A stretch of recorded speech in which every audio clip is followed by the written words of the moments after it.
cinematics is... I hate cinematics. They're so stupid. Cinematics are You don't do horrible, anything man. better. Personally, I think the cinematics are Go die in a hole. Cinematics are one of the most hotly debated topics in all of gaming, and they can be both good and bad for a game. One example of this is in the game Rainbow Six Siege, which is literally the last game you would think about when it comes to cinematic cutscenes. Rainbow has a very interesting selection of cutscenes that does both an amazing job at grounding some of its characters in reality, and is a horrible job when it comes to others. In this episode of Gamer's Guide to Writing, I'll be going over the full range of spawn-peakingly bad to team-wipingly amazing cutscenes that this game has to offer. Class is in session.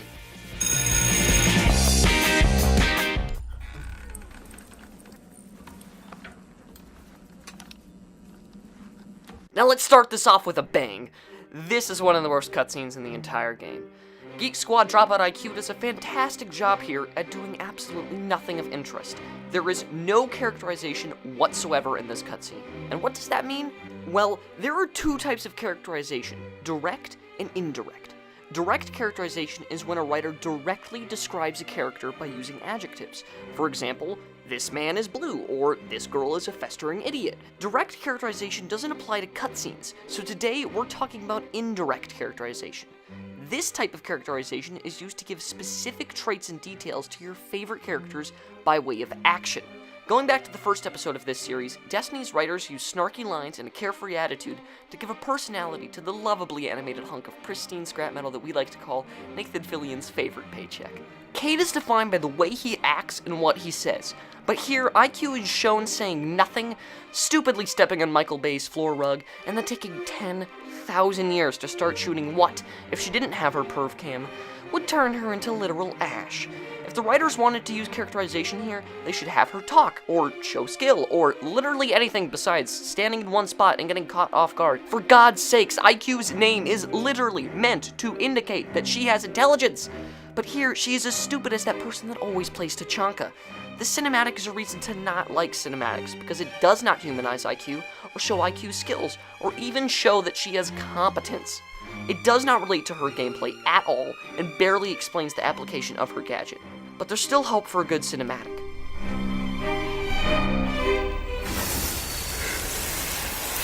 When you mix fuel, metal oxide, and metal powder in just the right way, it burns at 2,000 degrees Celsius. Hot enough to cut through nearly any barrier known to man.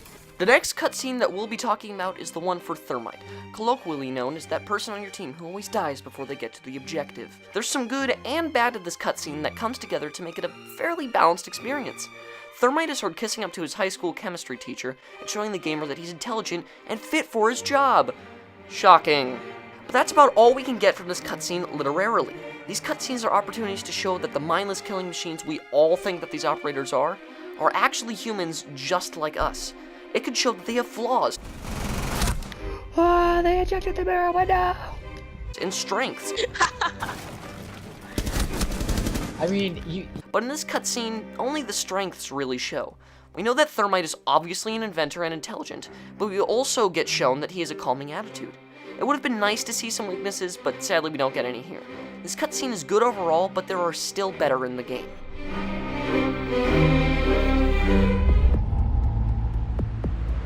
I trust that the ceramic trauma plate I'm wearing will stop a .357 Magnum round traveling at 490 meters per second.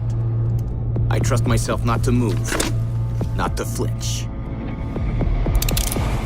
I trust my teammates.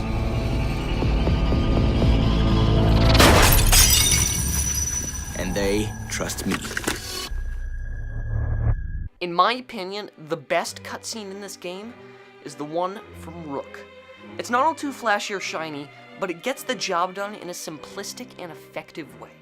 We can see that Rook is talking about some gum mumbo-jumbo, I don't know. And then he starts talking about how you should trust people or whatever, but really my philosophy in Rainbow is your team is basically walking meat shields and should be used as such.